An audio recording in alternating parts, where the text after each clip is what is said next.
This is a video explaining what the 90-degree phase shift in balancing is all about. So I've purposely put an out of balance weight here. And you can see the sine wave that I get from it. The square wave on the bottom, that's a once around. And I'm going to bring the speed up, and you can see it comes up and it moves over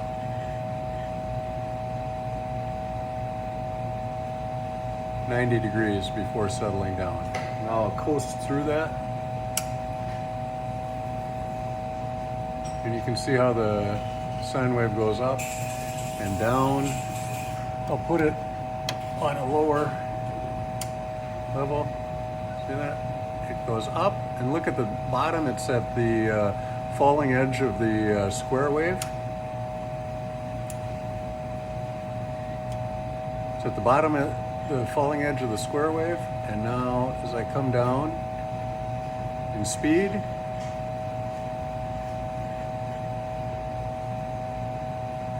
the top is at the falling edge of the square wave.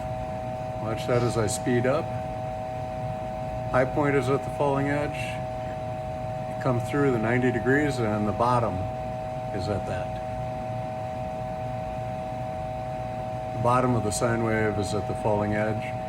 And now if I go up and through, you can see there the top of the sine wave is at the falling edge.